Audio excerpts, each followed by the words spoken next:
Urban primary health care services delivery প্রকল্প দ্বিতীয় পর্যায়ের আওতায় নির্মিত ১৯২টি স্বাস্থ্য কেন্দ্র স্থানীয় সরকার বিভাগ থেকে স্বাস্থ্য মন্ত্রণালয়ে হস্তান্তরের প্রক্রিয়াকে কেন্দ্র করে প্রকল্পে কর্মরত কর্মকর্তা কর্মচারীদের মধ্যে উদ্বেগ ও অনিশ্চয়তা দেখা দিয়েছে। এর প্রেক্ষিতে প্রকল্পের পিএমইউ, পিআইইউ এবং বিভিন্ন প্রকল্প এলাকায় কর্মরত দক্ষ ও অভিজ্ঞ ৪,৩৮২ জন কর্মকর্তা কর্মচারীর চাকরি বহাল রাখার দাবিতে মানববন্ধন ও শান্তিপূর্ণ অবস্থান কর্মসূচি পালন করা হয়েছে। শাহজালাল ভূঁইয়া উজ্জ্বলের তথ্যচিত্রে বিস্তারিত।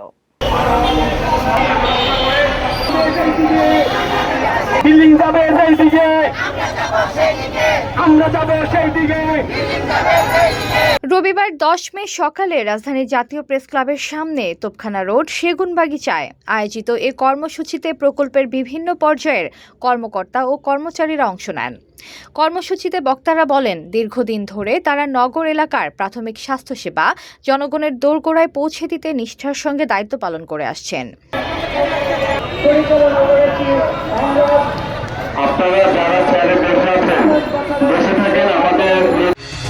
ঘরে বা ইন্ডাস্ট্রিতে মেঘনা স্টার কেবলস, বিশুদ্ধ কপারের নিরাপদ কেবলস, আপনার নিরাপত্তার সঙ্গী।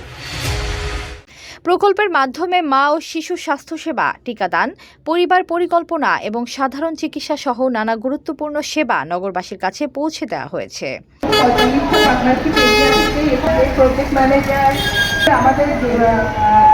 বক্তারা আরও বলেন, স্বাস্থ্য কেন্দ্রগুলো হস্তান্তরের পর প্রকল্পে কর্মরত অভিজ্ঞ জনবলকে বাদ দেওয়া হলে স্বাস্থ্যসেবার ধারাবাহিকতা ব্যাহত হওয়ার আশঙ্কা রয়েছে।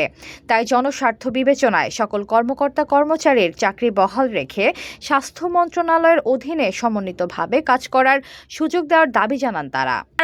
বেশিরভাগ অধিকাংশ সব মহিলারাই চাকরিতে কর্মরত আছে। সে চাইলে আমাদের এখান থেকে ৪,৩৮২ জন নিয়ে আমাদের চাকরি। HPL uPVC pipe and fittings, শক্ত, মজবুত ও দীর্ঘস্থায়ী, এক পাইপে জীবন পার। চাকরি আমাদের সরকারি করুক, আমাদের সরকারিকরণ স্থায়ীকরণ করা হোক, আমাদের এইটুকুই দাবি সরকারের কাছে। কেন অন্য লোক নিয়োগ দিচ্ছে, এটা আমাদের একটাই দাবি, উনি যেন আমাদেরকে সুদৃষ্টিতে দেখে আমাদের এনজিওটাকে নিজে সরকারিকরণ করে নেওয়া হোক। বিল্ডিং নিয়ে যাক, সাথে আমাদেরকেও নিয়ে যাক, এটাই আমাদের দাবি। সবচেয়ে মূল দাবি এটা, আমাদের চাকরি বহাল থাকুক।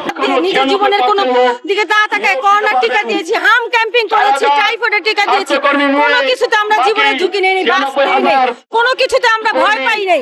এখন কেন আমাদের চাকরি থাকবে না? আমাদের চাকরির বয়স সবার 20 থেকে 25 বছর। আমরা বেকার হয়ে গেলে, সে বলেছিল, প্রধানমন্ত্রী বলেছে যে দেশে বেকারত্ব দূর করবে, সে বেকারত্ব বানায় দিচ্ছে। কেন এটা? আমাদের অপরাধটা কি? আমরা চাই আমাদের চাকরি বহাল থাকুক, থেকে তার আরো লোকজন সে নিয়োগ দেবে।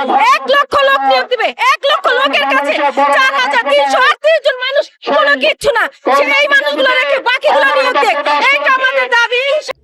মানববন্ধনে অংশগ্রহণকারীরা অবিলম্বে চাকরি বহালের বিষয়ে কার্যকর সিদ্ধান্ত গ্রহণের জন্য সরকারের সংশ্লিষ্ট কর্তৃপক্ষের প্রতি আহ্বান জানান।